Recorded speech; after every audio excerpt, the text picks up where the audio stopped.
Hi, everybody. For those who don't know, I'm Sawd. And I'm Punk. And I'm definitely not a Popufur. We almost had it. It was almost like a call and response, like it was like the Beastie Boys. It was, I'm definitely not a Popufur. Anyway. Can we do a Beastie Boys intro? Well, Sometime? we can make that happen. We can make that happen. But we're also distracting and taking away valuable time from the most incredible guest we ever had. Because let me tell you something, everybody here in chat. What am I? Am I streaming? No, this is a podcast. Anyway, for everyone that's here, this is the podcast where every single episode we are going to have someone on to walk us through their journey into the furry fandom. Because I'm so new at this. Punk has been at this for 15 years, and everyone's starting point is different and unique and incredible, and we want to capture those stories. And this week, and I mean this from the bottom of my heart, since we started this podcast, Punk has always been talking about this person. Punk has always said they'd be a great guest. We got to get them on. We got to have them at some point. And it's the thing where we were finally able to, after a long time, put it together. This is someone who is a costumer. This is someone who has been creating masks and headpieces and so many things for over the years. They've been part of so many different viral video moments. They've been putting on suits in so many different videos of so many different types, of so many different styles. They have run pinball arcades. They have been streamers. And most importantly, they are here on this podcast right now, and I am so very excited.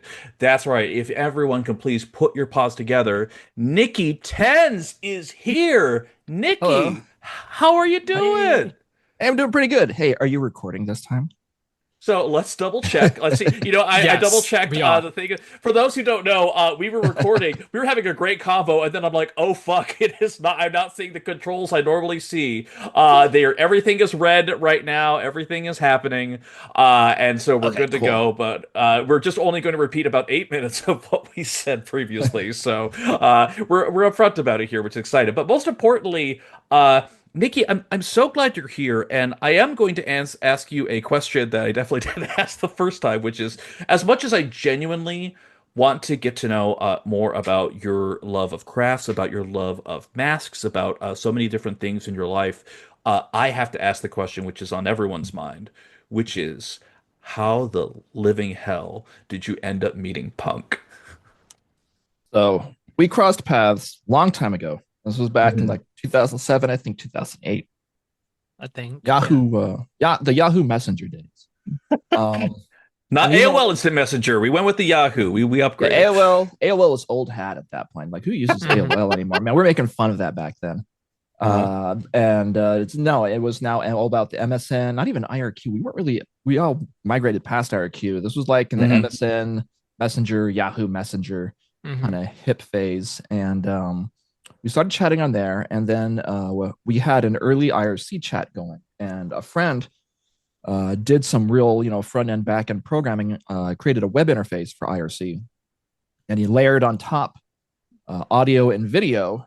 And so we had a proto Discord kind of set up before Discord, and frankly, before Skype was really a thing. So it was pretty advanced stuff for its time. And we were like the only game in town like that. And that's where all of us started gathering with our kigs. Kigurumi started slowly appearing, but mainly just our fursuits. We just all gather in that chat, and there'd be 4 or 5 of us on camera, and I'd be maxing out my DSL connection with the audio video feeds, and I'd be hanging out in my living room.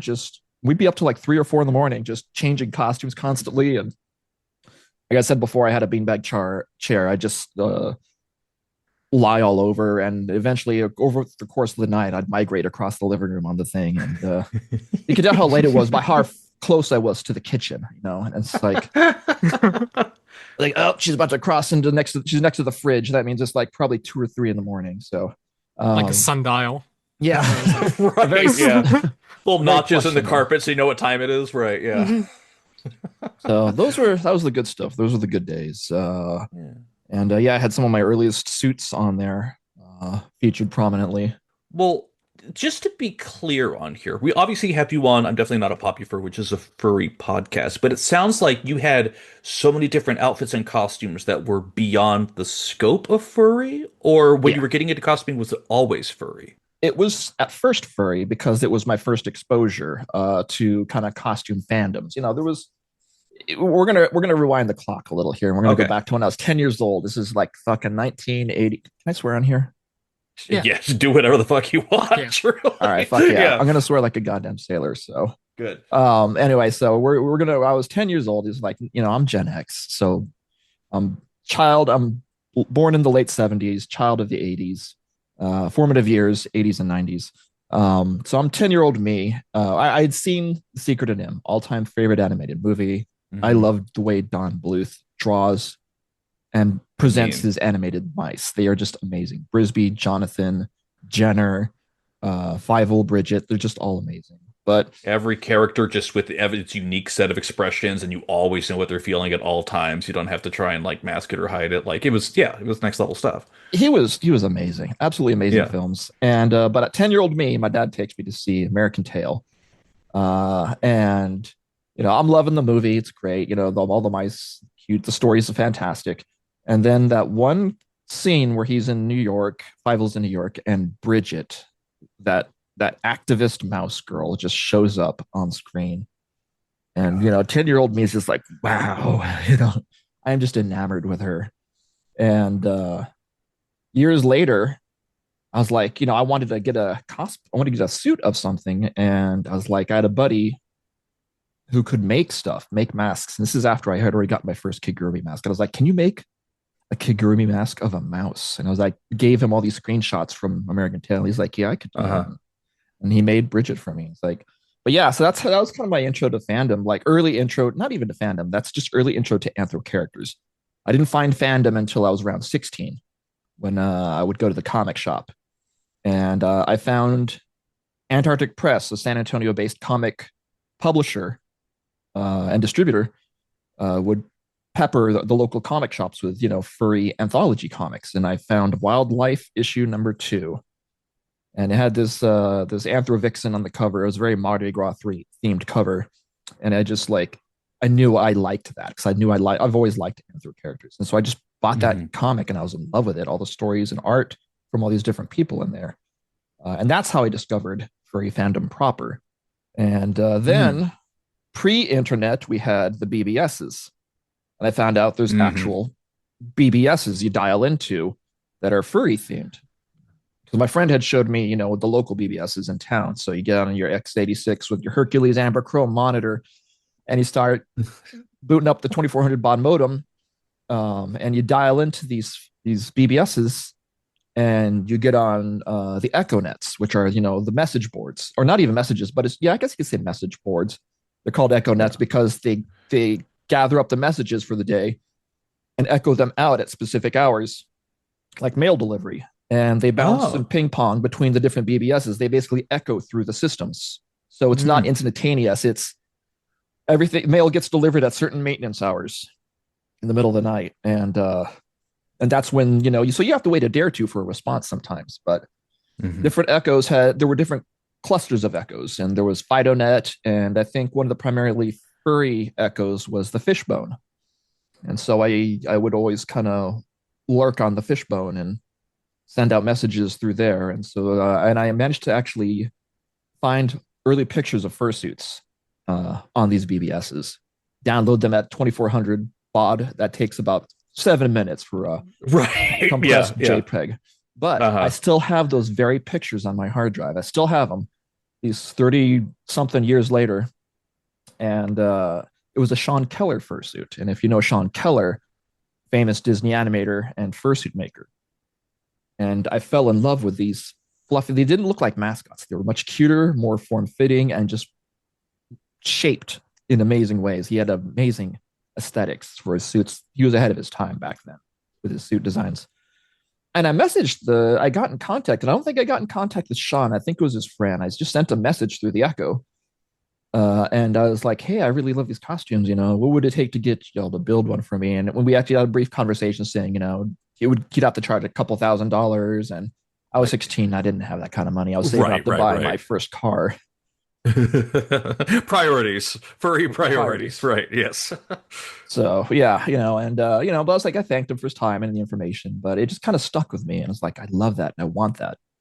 And as time progressed, around 98, 99, that's when I got my first technically fursuit, which was a Maryland's costume, a Maryland's husky. And if anyone in the fandom knows who, most older furs in the fandom know the name Maryland's, which is a mascot company. They produce lots of bulk mascots, off the shelf mascot costumes you can buy for your business. The Easter Bunny at the mall right now is a Maryland suit, almost assuredly.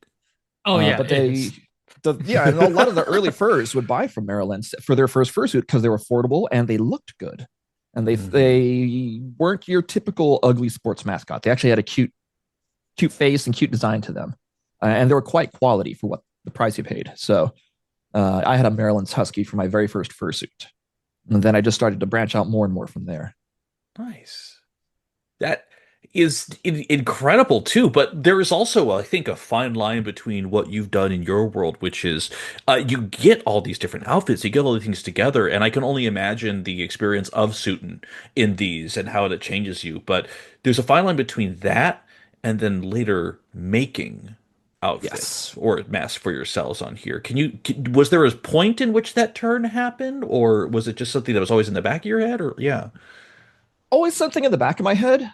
And I've made several false starts at trying to make suits. And in the in the early 2000s, late 90s, early 2000s, we all, and frankly, up until the mid 2000s, we all dealt with upholstery foam, carving it down, creating the head, all these different methods of creating, a fursuit head, the bucket method, the just carve it as you see it method, take a giant square piece and carve away all the parts that aren't a fursuit head kind of thing. There's all sorts of different, and I always never quite gelled with me. It never quite stuck with me. And I was unpracticed. And I just never had results that made me happy. And so I'd always toss away what I was working on. But during that time, from the early 2000s up until about 2010, I was working for a variety of companies. And I worked for an Amiga graphics hardware company, and I was working and learning how to do 3D modeling. And I was starting to get proficient at it. And, there was nothing I could do with that to make a fursuit other than just kind of conceptualize these crude designs in my software. But then once 3D printers started coming onto the scene, I started to realize, now we have a bridge. I have kigurumi masks, which I first obtained in 2002. I got my very first one, which was, an anime girl, not a furry. But and then my friend made Bridget for me. He made a few of my heads for me. Bridget, Lila from Roadside Romeo, and Nora from Doraemon. And he made these 3 heads for me. Hard shells, fiberglass, sculpted from clay base. And he retired. He said, I can't do this anymore. I got a family. I got, I kind of want to work my job. And so I was like, I'm hanging up my chisel. I was like, that's cool. So he wasn't around to make stuff for me anymore. But then I realized these 3D printers will give me the ability to make for myself. So I was like, well, why don't I start making for myself this way? I understand 3D. I understand, how crossing the different formats and mediums to get my results out of the software and into the printer. And so I just started making things. I took someone else's head. I took I forget the author's name, but he made a crystal model that was kind of famous at the time. And I kind of took the head and I reworked it, retopoed it, and did all this work on it to kind of create it into a mask shape. And I 3D printed it, and it's in my garage right now. I never finished it because I see a lot of mistakes, lessons learned. And the first one, right? Exactly, yeah. Never quite got finished, but I did it again, and I did it again, and then oh god, her name's escaping me. I can't remember her name. Flora Skelechan. She put out a generic Anthro Kig model, and I worked that. It was already kind of ready to print, but there was still some things that needed to be done to it. But I managed to work that and print it out, and I created a mouse with it. And it actually, for the first time, something actually looked good. I had to say, I didn't like, when you 3D print stuff, it's got a topography. It's got those printer lines. It's very rough to the touch. I hate that. I didn't want that. So I actually learned hard surface finishing, which is lots of sanding, Bondo, primer filler. I learned how to create a supremely smooth surface. And then I learned how to taught myself to spray gun, to airbrush, to do all these finishing processes to create a good looking surface. And I had to learn how to make wigs, which I'm still quite lackluster. I don't feel like I have the quality in my wigs yet. It's not quite there. I do try. I really do try my best with that. But I made something that I was happy with. And I just put it out there to sell. I was like, you know what, this is great, but I want someone else to have this. I want to make something else again. And it sold. And then people started coming to me for commissions and things. And then I just started taking orders. Yeah. And then I was, next thing I know, I'm a maker.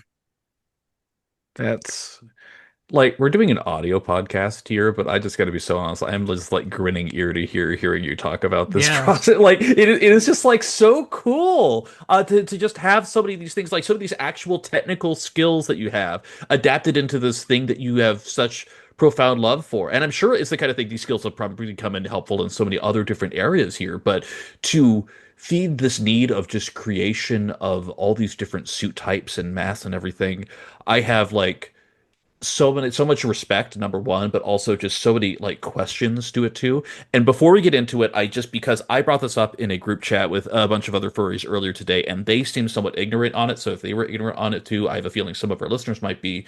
Can you briefly get into the specificity of what a kigurumi mask is? A kigurumi mask. Kigurumi is kind of an umbrella term. It just means like, and I might be butchering this, so I'm sure somebody out there is going to hear this and be like, "No, that's wrong." Comments on the definition," YouTube, right? Yeah, yeah, but so just comment.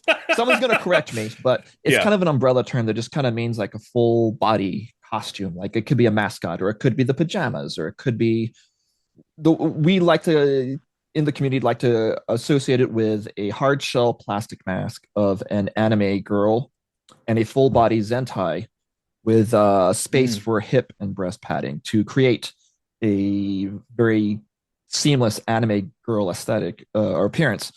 And then you dress it up, you dress her up. Usually they're either characters from existing animes that you dress up in their appropriate cosplays, or they are original, unique girls that are just somebody to dress up as. And there's actually sub genres of kig, and kig abbreviated for short, Mhm. subgenres of kig that are appearing. Like you have those that focus on the doll aspect, which look very Mhm. like like look very doll like, and some are very borderlining on female mask now, close to where they look almost uncanny valley human.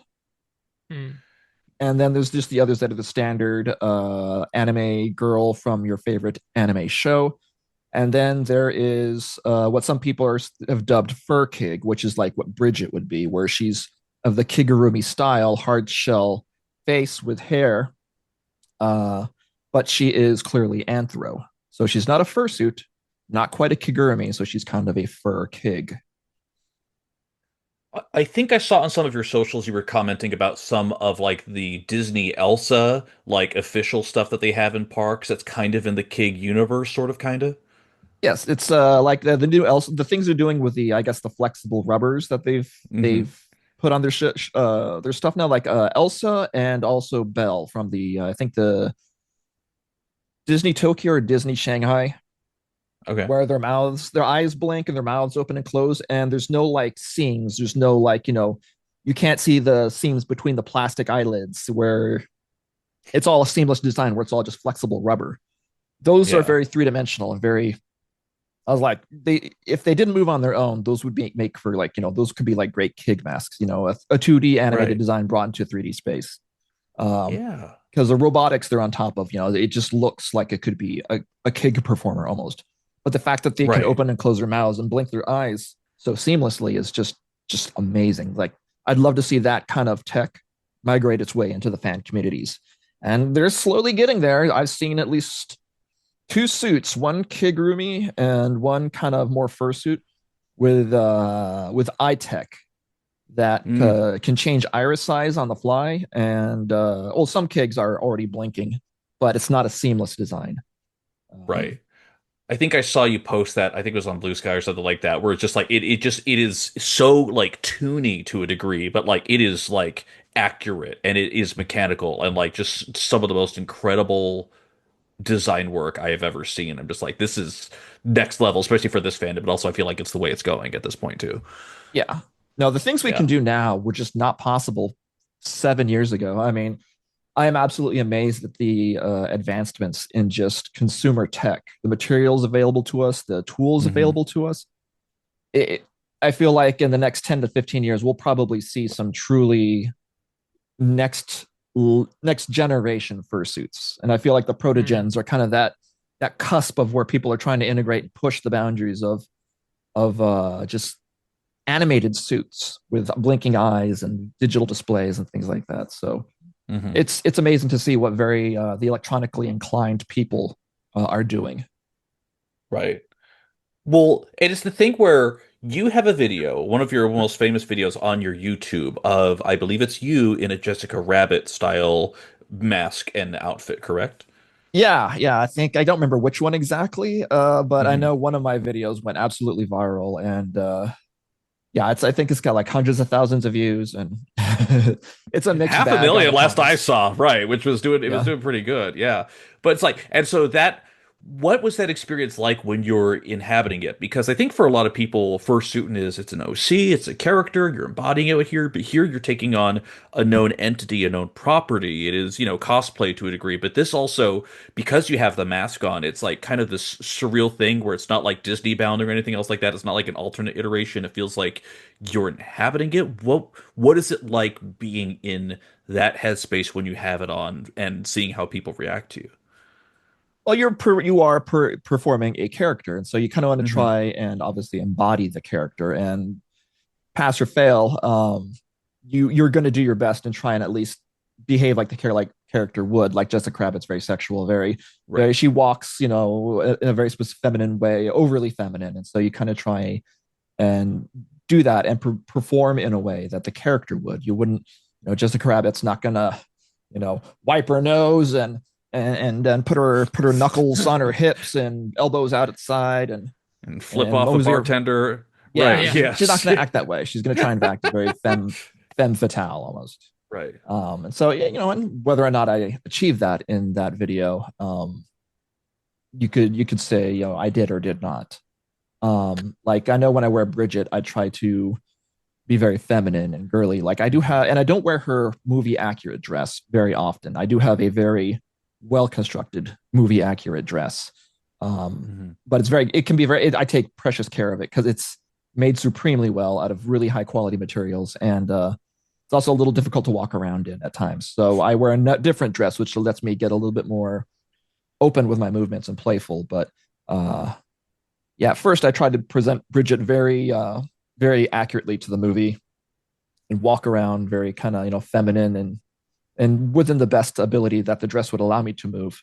But as the years went on, I just kind of got a bit more playful with her, and she almost kind of has taken on a life of her own, really. Hmm. When's the last time you wore her? Fully, probably not for a year at least. Okay. Life has kept me busy and away from conventions and costumes. I Hmm. do kind of try and dress up for fun once in a while and get on webcam, but right now it's just I had much more important things to focus on these past couple years, and Yeah. it's definitely put a lot of things in the back seat for me, Yeah. unfortunately. Can I ask a crazy personal question that if you're not comfortable with, we'll just cut it from the pot at this point? Go for it. Has this journey of these different suits, and especially of embodying these female characters, has it informed your journey into becoming a trans woman at all? No, that's Oh, so it's something completely I've separate. completely separate. Okay. Um, so as I've been dealing with this shit since, like, again, I'm Gen X. I was born in the Hmm. 70s. Hmm. I've been dealing with this shit since I was 7. So, but I didn't. There was no internet back then. Right. I had no word, no definition, no access to. I had nothing I could put a name to.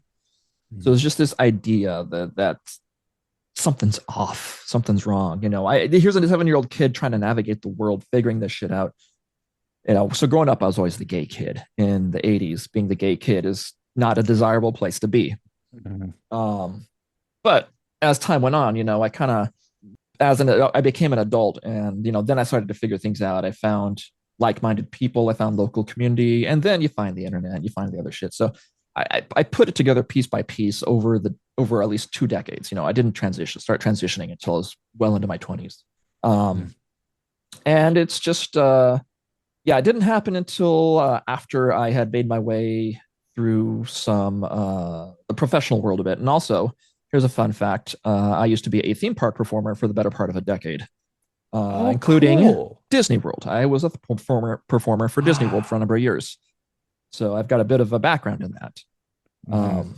So I started actually at my local theme park in San Antonio at SeaWorld. Loved it. Loved my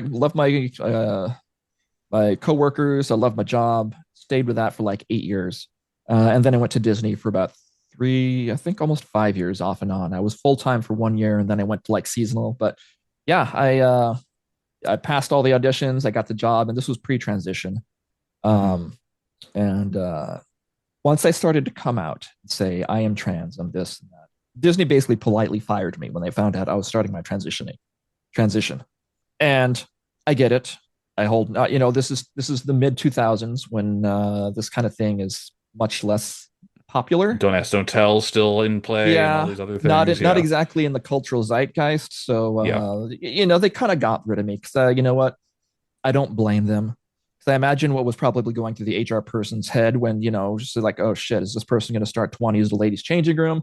This person is, what is this? What's going to happen? What kind of consequences is this going to bring? And they set things up in such a way that they could politely and legally fire me. And I'm like, you know what? I couldn't be mad. I couldn't be mad. I'm a very logical person. It's like, yeah, I thought about it. I was like, you know what? That makes sense. Not that they said anything like that to me. I had to kind of figure out. It's just one day I was out of a job because Mhm. I couldn't work my shift, and somehow it was my fault. Like I said, they structured things in such a way that it got rid of me. But I thought about it. I was like, well, I can't. I don't blame them because the reality. You gotta reflect and face reality, and sometimes the reality, the most logical conclusion is probably the most realistic one. And so I was like, oh well, moving on. I had my fun. And frankly, it was getting harder and harder to continue to work in a part-time way at Disney. So I was just like, yeah, I'll have Disney at home. And so I did. Right.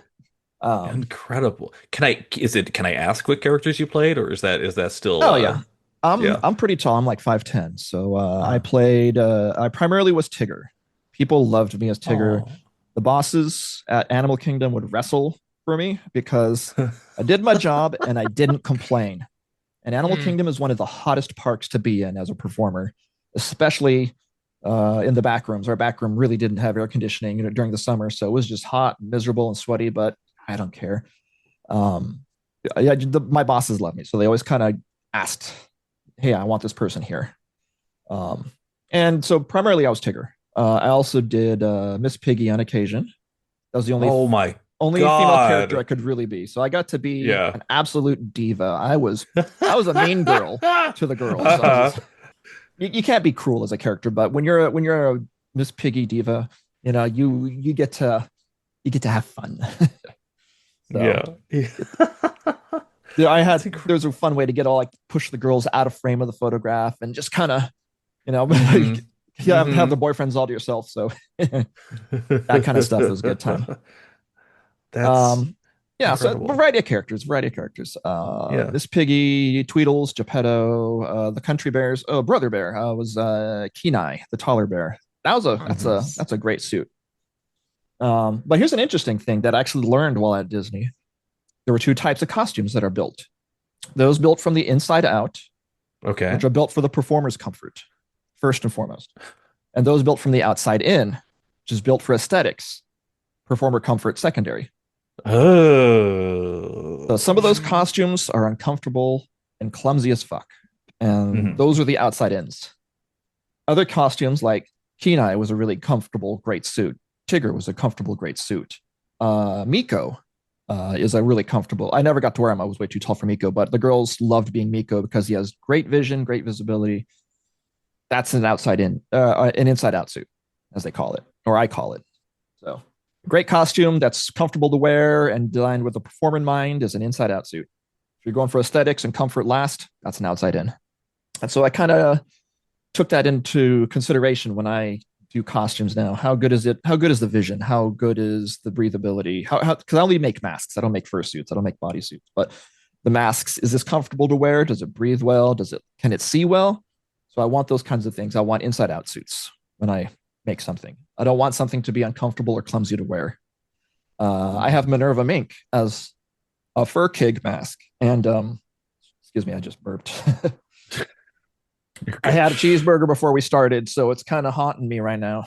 Uh, The And McBurps. you know, this is where your first student experience comes in, knowing how the body Yeah. works, knowing when to break, all that. Yeah. yeah, but I have a Minerva Mink fur kig mask, and you may not know it, but she has incredibly limited vision. If you take a sheet of paper, punch two holes in it with a pencil, about I'd say 6 inches apart, 5 inches apart, and hold that 6 inches away from your face, that's her vision. That's Ooh. all you get to see. And so that's a very outside in suit. Like her vision is completely constricted. She doesn't breathe at all through the mouth. The only ventilation you get is through the neckline. So she's a very constricting suit to wear. But I've learned how to navigate very well in her. I've learned how to take. If you watch me wearing Bridget or Minerva, I have to swing my head around a lot, and that's me taking in my environment, getting a snapshot of what's around me, and navigating almost blind. So those are kind of outside in suits, but I love them The, still. I think a lot of people don't necessarily take into account the level of athleticism that sometimes is required to handle some of these. Like, Oh God, just yes. the eye-hand coordination and also just the sheer endurance of having to do in Animal Kingdom Day for, I'm not sure when your breaks were, but I can only imagine like even 1 hour, even 30 minutes on some days is like more than enough. Like, well, I've sweated all the water weight off of me, so what do we do now? Like, I can only imagine. That's the interesting thing is like when I started at Disney, and when I like break for the year, when I went part time, I'd break for the year and come back in the summer. The first 2 weeks, you are absolutely destroyed. Your legs are jello, your muscles are just aching.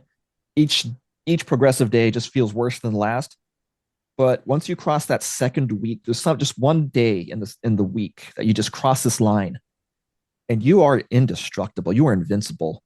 When I worked there full time, I would do an 8 hour shift bouncing around as Tigger in the summer sun. And in those days, at least when I worked there, it was 15 out and 45 minutes in during the worst days. Like, it's 104 with 90% humidity. You're only on set 15, 20 minutes, and then you come in for a 40-minute break. And then you're back to back. He goes out onto set in your place. So there's always a Tigger present. Mhm. But on the cooler, slightly cooler spring days, you're out there a good 30, 40 minutes. 30, 40 minutes out, 30, 40 minutes in. But still, you're constantly exercising and moving all day because you're a character. So you have to double your your emoting. You have to just kind of go times two at whatever you think you're doing because the costume absorbs so much of your motion and your body that really have to express to illustrate what you're doing as a character, to animate as they call it. So you're exhausted, but like I said, after about 2 weeks of that, it just doesn't phase you anymore. And so I'd work 8 hour shifts, go back out through the employee parking lot and come back in through the guest turnstiles as a guest of the park. And I'd spend another 4 or 6 hours in the park until closing, just walking around, seeing everything because I loved being at Disney World. I adored it. Uh, yeah, at first it's brutal, but after a point, like I said, nothing can stop you, nothing can phase you. You're a dynamo of energy. Your body is Uh, completely acclimated to that. Like I said, I do have a question because I've talked to a few other performers and all, and I don't know if you've done any of the parades. I don't know if you were more of like a meet and greet character than the parade or the stage performers. Don't they I have was those separate, mainly, right? yeah, those are three separate things. Okay.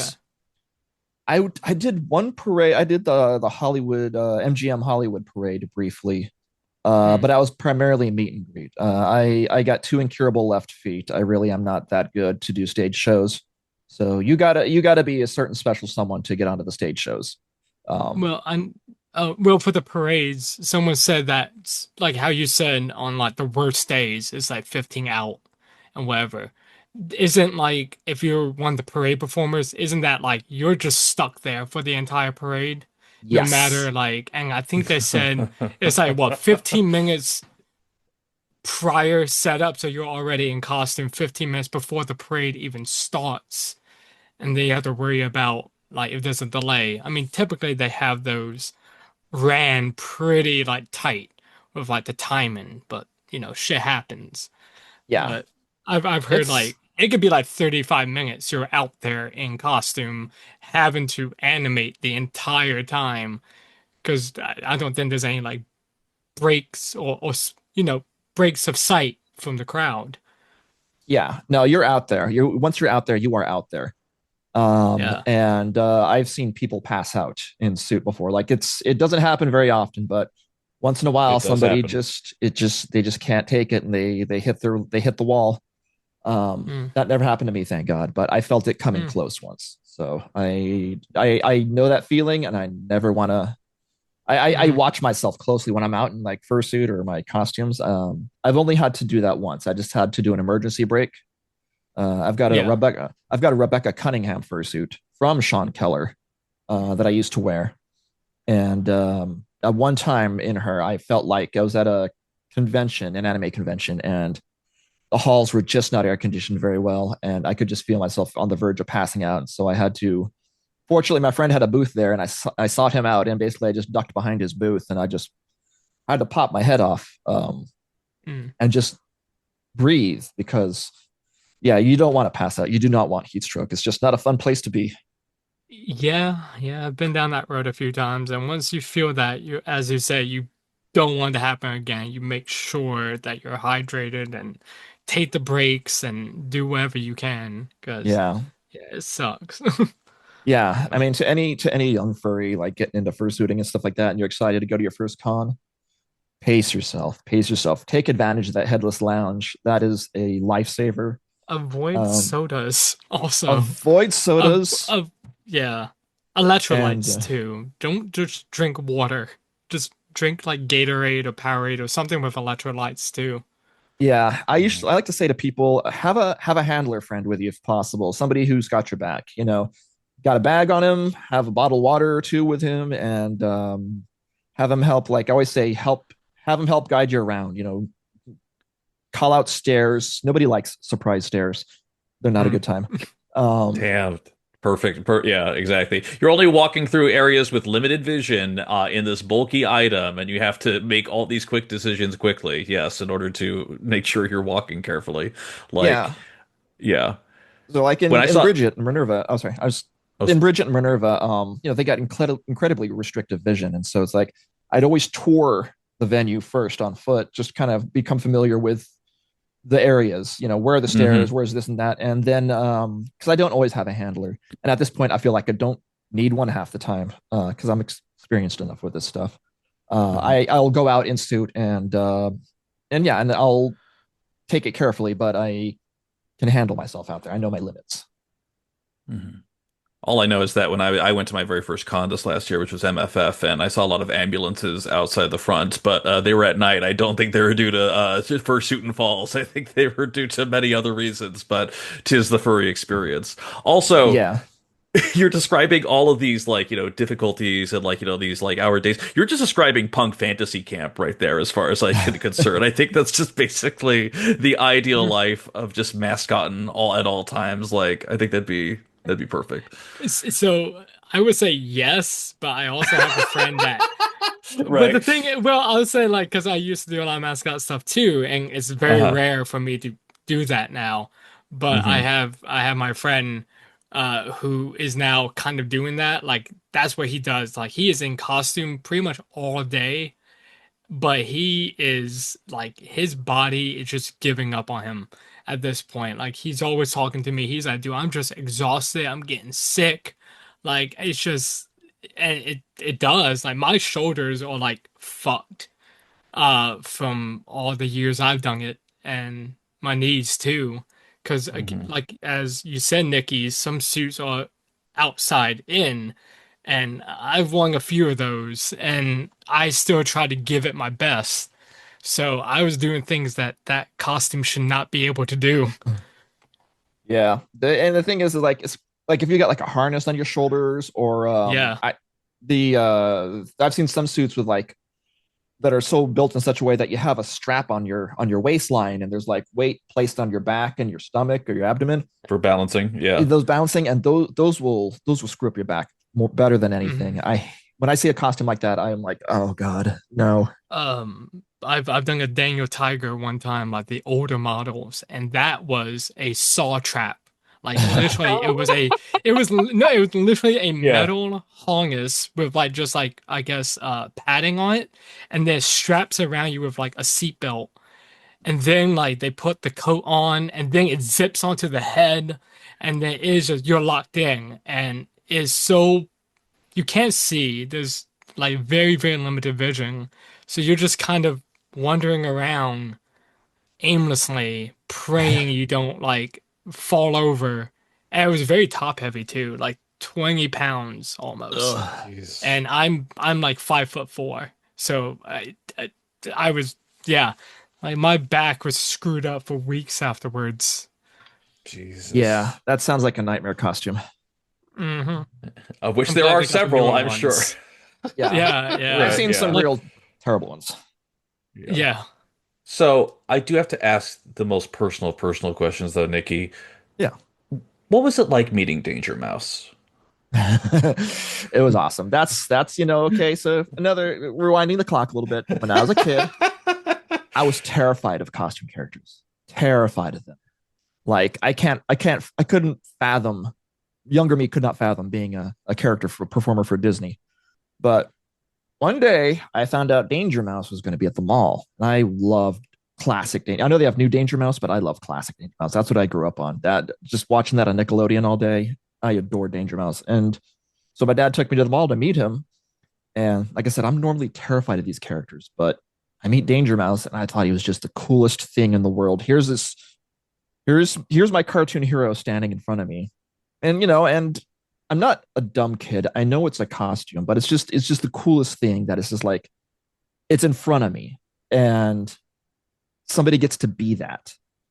And from that point on, it kind of just changed my perspective and view of characters. And it's just like, I want to be that too. I want to be cool like that. I want to be Danger Mouse. So yeah, that kind of changed a minor trajectory or in my life, I guess. Did you ever get to be Danger Mouse? No, sadly, no. That's Okay. okay. I There's like still time. being there's still time, but I like being girly characters. As a trans person, I like Yeah. being girly characters because you know what? Let's be Yeah. honest here. Girls get the best outfits. Well, let's Boys' be so outfits real. And typically the Let's most be suck. so comfortable ones real. too. Let's be so Yeah. real, right? Sometimes, I mean, listen, I watch a lot of Drag Race, so I know sometimes the fabulosity is there. I also know drag is pain too. That is Yes. a very, very common. But so is fursuiting. So we're in the same ballpark there. So is Um, fursuiting and Kig. Kig's got to put up with a lot more shit than fursuiters. They got corsets and they got shapewear. mhm, They hurt mhm. themselves in the name of beauty. So Mm. yeah, I appreciate just a suit that I can put on and not have to worry. Uh, to briefly pivot into something very slightly more serious, I want to pull up something that you had posted on socials in 2023. You had indicated, and I'm just going to read this basically verbatim for context for punk. I'm envious of the folks who are openly furs or interact with the community and have professional lives. It's cost my professional art career dearly, and I've been cut out of entire circles for merely being suspected of being a furry because they saw, quote, that CSI episode. Uh, is that still true to this day, would you say? It is still true to this day, very much Okay. so. That's Um, unfortunate. yeah, so I wear many hats. I wear, as someone Mhm. best described to me. I worked for an Amiga graphics hardware company. I've worked for a research foundation, and I did light programming and graphic design. I do all these things, and I am also a professional artist and oil painter. I've had exhibitions and accolade, and I was working with and mentoring under somebody who was in the modern history books, and a man who I still admire and look up to immensely. Mhm. But just one day, I come into the studio to work with him, and he's a little different. He's acting a little different. I'm like, what's up, man? And he just starts asking me questions about furries. He's like, have you heard of these guys? And he starts asking me like odd questions and stuff like that. And then he starts referencing the CSI episode and how weird and perverse it all seems. And I was like, listen, I don't know, man. I was like, we got a lot of painting, we got a lot of work to do, and it's like, the internet's a vast place, and there's probably lots of weird shit on it. Right. But he like I said, and I know, because like I know I have my furry stuff out there, but I always keep it at arm's length. I never mix the two. I never mix personal and professional life, period, at all, ever. Um, because of situations like this, where the next thing I know, I'm just told that I am no longer needed. I'm no longer required, and that is the end of my working with this man. Like this man was, like I said, he taught me a lot about painting. He was a huge influence in my life, one of the few positive male influences in my life. Mm-hmm. So I immensely respect this man, no matter what. But it's just, I found it disappointing that because I know he suspected that I might be a furry, and he cut me out of his life for it because I'm sure the quote unquote education he received from primetime television on the fandom, So it was like, that is supremely disappointing because I see other people who are just openly furry at work and amongst their coworkers and friends, and they all seem to just kind of skate by, no problems, loosey goosey. Ha, ha, I'm going to wear my fursuit to work, and everyone loves me. And it's just like, I kind of wish I had a little bit of that sometimes, but people are people. It is what it is. And I still have a good rapport with the guy, but it's just, like I said, I got cut out of some art circles because of it. And it changed. It didn't stop me or slow me down, but it definitely changed the exposure. How you navigate. The exposure and how I navigate to people and places. So, yeah. You briefly touched on something, and I wanted to bring it up earlier too, though. And I understand this may not be fully furry, but again, you are a guest here, and I'm just kind of want to get as much of a full picture as is applicable. But what were your museum exhibitions that you had? So I was part of a large exhibition. It was at a local modern art museum, and basically I was a live performance / painting exhibition. So it's a fine art. It's a modern art museum, but it's lots of paintings and such like that. And so my exhibition was, I go into this corner of the exhibition space every day. I have my cameras on me, my easels, and it was about my trans identity and the self-loathing and the contempt I had for myself. I was a very miserable creature at the time. I was haunted by my reflection in the mirror because I look pretty okay. But at the time, all I could see were my flaws and my masculinity and how it haunted and how I hated it. And so for my exhibition, I had my canvas set up. I had cameras all over me, and I was broadcasting on Twitch to the world, me painting my own reflection every single day for 90 days. And it took me I paint for about 5 hours a day. And it took me about 10 hours to finish a single self-portrait. And by the time I was done, I walked out with 45 self-portraits. But each day, I'm confronting my reflection that I despise so much. I'm forcing myself to stare at this reflection that haunts me. And I am painting my own face, my reflection on the canvas. And over time, I'm becoming intimately familiar with every crevice, every wrinkle, every freckle, every strand of hair, my eyebrows, the shape of my nostrils, all my facial features, everything. And I am just honing in on this image, and each painting is a massive evolution, one after the other, If you paint for 5 hours a day, I promise, for 90 days nonstop, I promise you will get much better at painting whatever it is you're looking at. And I got much, much better at painting my own face. And towards the end, these paintings that were looking grotesque and monstrous were looking like me. And towards the end, I realized I kind of love me, and I like me, and I like what I'm seeing. And the paintings reflected that. And I realized I don't quite hate myself so much anymore. And I had exorcised the demons that haunted me. And for that, the exhibition, in my opinion, was a success. And the best part of the exhibition was I was doing this in front of everyone. Everyone that was going into the exhibition could come up and talk to me. And I told them, I was like, I'm a trans person. You have any questions about trans people? Here's your chance to ask. I won't be offended. I won't be upset. It's hard to offend me. And I told them, if you want to dig deep. It's like, don't hold back. No holds barred. Ask me whatever you want. People don't do the surface level shit. Right. Yeah. Yeah. They asked me some tough questions, and I answered everything as honestly and as candidly as I could. And it was great. And you know what? And I told everyone, I was like, you can hate me, you can not like me, you can believe me. And I work with people. I've worked with people who have said, you know what, I just don't believe in what you're doing and what you are. And I'm like, that's great. You're gonna try and kill me? He's like, well, no. And I was like, and we're going to get along fantastic. I was like, let's go get lunch. He's like, all right, that sounds good. I'm amicable like that. I don't give a shit. Just don't, you can hate me. Just don't try to kill me. I'd appreciate it.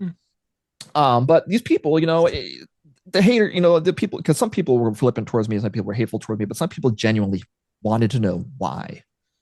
And I would explain myself as best as I could to them. And I would always say that I will never yell at someone or attack someone for being curious, because curiosity begets understanding. And if I can plant just a small seed of understanding, then perhaps it can germinate into acceptance.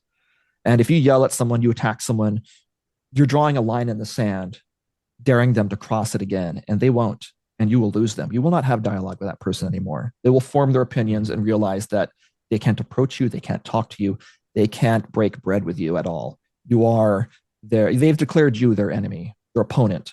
And it's hard to get someone back from that. And so I always try to be just friendly and amicable with everyone I could. And that exhibition was kind of a culmination of all these different thoughts and ideas, and while I confront myself. So I thought it was a pretty good exhibition. And like I said, I got a little bit of coverage and some accolade for it. And I was like, yeah, that's great. It was good. Yeah. It was a good time. And I am endlessly thankful to the museum that giving me that opportunity to do it. And then COVID hit and it pumped the brakes on my artistic career. And so I kind of shifted gears a bit, but oh well. Yeah. I still paint, and I haven't had a show at all recently because I've been pursuing other things these past few years. The arcade, the bar, all this stuff, and all the things the trials and tribulations that come with the world of entrepreneurship. But I have my canvases and my paints actually set up in the garage. And I was like, I need to get back into this. There's things to be said. I've done a series of paintings about being trans and trans identity and these concepts. And I was like, I feel like there's more to say, but I don't really think about being trans that much these days, if that makes sense. Because, there is a point of transition. It's implied a journey with a destination. I feel like I've long since reached the destination. And I don't think about being trans because, I'm existing now. I'm navigating life. And my mind has gone elsewhere. So, yeah, I need to find something new to paint. Flowers. Can I recommend punk? Okay. I was actually, here's an idea of a body of work I want to pursue. I want to paint portraits again, but of fursuits, and two different ones, two different kinds. Ooh. I have these 2x4 canvases, 2 foot by 4 foot, nice long rectangular shapes. I want to do one vertical of the fursuit, or one vertical of the fursuit, and then I want to do one horizontal of the fursuit on the floor in a pile, and in the middle are the person's ankles. So I want to seek out, and I've been kind of playing with this idea for a while, and I need to get back into, like I said, back into the habit of painting now that I have a chance to focus again.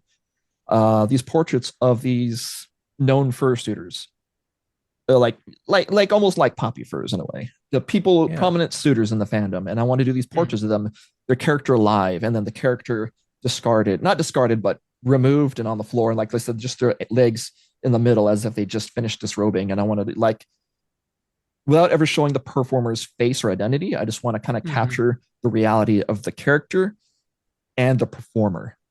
There's a duality where the characters are on their own real, and the performers inside are the people who are basically the pilots for these vehicles, for lack of a better term. So that's an idea I'm working on. Yeah. Because a pretty fursuit's a pretty fursuit, but until you have someone doing the gesturing and the actions and everything else like that, it's just that. It's a fursuit. It's not a character yet.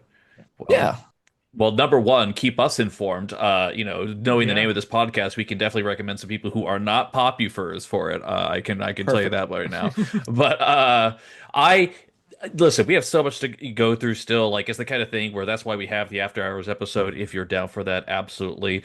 I typically end with my rapid fire round, but before that, Punk, what questions do you have for Nicki still?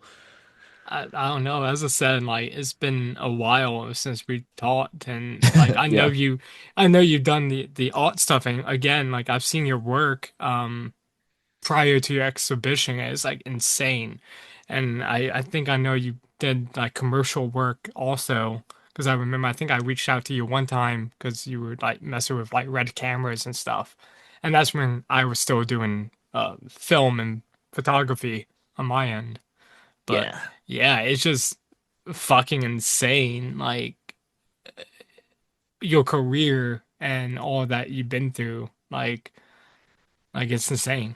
So Yeah. I bounce around like a ping pong ball in a dryer to all the different things that interest me. It's just like, oh man, computer graphics, and I cut my teeth on that yeah, for years. And then I moved on to camera work. I was a cameraman for news organizations and a graphic designer for news organizations. Then I moved on to research and did programming, graphic design, Disney, performing, painting. I just like being creative. And I'm sure something else is gonna. Right now, it's like I said, it's all about entrepreneurship and building your own business and building something that I want to build a third space. That's what I'm trying to do right now. Is build a third space, someplace a Mm, community can gather at. mhm. mm, And not just gather. Obviously, it needs to be a business, make money, but it's like something I just want. Like, I want to create something that's fun. That's a vestige of my bygone childhood, which is an arcade, a classic arcade. That's kind of what mm. Yeah. we're we've been doing. We've been doing these past few years. So Yeah. yeah, I just keep doing creative shit. Well, awesome. Well, hopefully, I mean, if anything, it's for me, it's the kind of thing where it's like when you start describing your life, it's the thing where I don't think my life is really anything all that crazy. But then when I start having to describe the biography of it to people, I'm like, oh yeah, no, I did get in a fight with OK Go once. How about that? And it's the thing where when you start talking about the things that you've gone through, it's just like absolutely extraordinary, just laying it all out there. So number one, more than anything else, thank you for sharing your story with us. I know we'll probably get into more in the after hours episode, but more than anything else, Nikki, are you ready for the closing rapid fire round of questions? Absolutely. Done. All right, here we go. Strap in. Number one, pause or Moz? Oh, Moz. Oh, okay. Interesting. Doom or Quake? Ooh, I'd have to go with Quake. I was a Quake pretty 1 and high 2 or level. like Quake Arena or just Can I go with Unreal Tournament? Yeah, I was gonna say the same thing. Yes, absolutely. That was the best game of all time. Let's be so Okay. real. Two towers facing each other. Come on, that was next level. Next Yeah. level. Cool. Favorite Marshmallow song? Marshmallow song. Oh, I don't listen to Marshmallow. Fuck that. I stopped listening to that kind of stuff in the I listen to Uh, ask me about great. acid jazz or Euro trance and shit like that from like the early 2000s. I might be able to tell you better. Oh, Hell yeah. yeah. Hell yeah. Well, Punk is the acid jazz aficionado among us, so that might have to happen. Did you ever order the Timu version of your fursuit? No, I kind of want to, but I feel like $400 that could be spent somewhere else. Right. The Those curiosity are was there, but oh yeah. come on. I want to have Sod, get generic on that. knockoff Vixen Suit Adventures. Hey, Punk, shut up. I will Yeah. fight. I will get my own fursuit my own way and pay you back $50 for the bet. We'll get there. We'll get there. What is, Nikki, the most underrated game console? Underrated game console? Oh, probably dude, the Vectrix. The Vectrix? The Vectrix. It's the only What is console that can legally blind you if you're not careful. what? I, I've never heard of this, sir. So I'm being so real. I'm being so Oh my god. real. You poor okay, so I own every console and I'm not I being thought that was the hyperbolic when Virtual I Boy, say by the that. way. No, Yes. that Okay, sorry, go ahead. there is that. There's a virtual, but the Vectrex is a home vector console. It uses a vector laser monitor like Asteroids it was in the arcades. You see Uh-huh. gameplay of Asteroids Tempest. Those were vector monitors. The Vectrex was a home console that had it was vectors and it was really advanced for its time. It was an all-contained unit because you had to have a special TV. The TV was contained inside. The console was the TV, or the TV was the console, I Oh, should say. And the controller pops out the front. I'll show you guys some video of it sometime, or look it up on Yeah. YouTube. But here's the thing: because it uses that light to draw the vector lines, you crank that brightness up bright enough, you can do eye damage to yourself if you're not careful. So I've been told. I've never done it. I've never sat there and tried it because I don't want to go blind. But I've been told that the Vectrex can damage your vision if you fuck around with it too much. So I was like, oh, okay, that's good to know. But It's a feature, not a bug, right? Yeah. but the Vectrex is an amazing console. It is, and people are still producing games for it. I mean, the world of neo retro. I could go on and on about that. I am a neo retro collector. They still make games for the Vectrex. A knockoff of Atari's Major Tom came out, or Commander Tom. Oh God, I got to look up the name of that. But there's modern. Someone ported Gyrus to the Vectrex, and it's beautiful, absolutely beautiful. Incredible. Uh, Dreams to Dream or The Girl You Left Behind? Dreams to Dream or The Girl I Left Behind. Are you referencing something in particular? I don't know if I could just. I'm I just referencing songs from the 50 Goes West soundtrack. Oh, you know what? I don't remember, so I'm just gonna go Dreams to Dream. I'm just gonna default Okay, to A because I like dreams.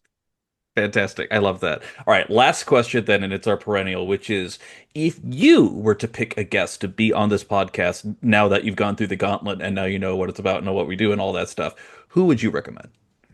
I would recommend Robert King. Okay. Can He you is one of tell me? the OG female fursuiters. Oh, hell yeah. Oh, Okay.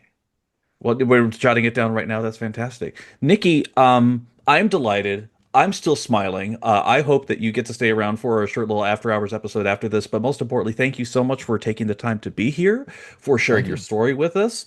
I really cannot wait for this to reach the rest of the world because I just want other people to experience it too. I'm just so delighted. So thank you so much. I'm very honored to be here. Thank you all so much for talking to me. Absolutely. of And course. for anyone else, follow us on the socials, follow us on the TikTok, do whatever you need to do, leave a comment on the YouTube, subscribe there. We appreciate everybody here. Until next time, we'll talk to y'all soon. Thank you so much. Goodbye. Bye. Bye bye.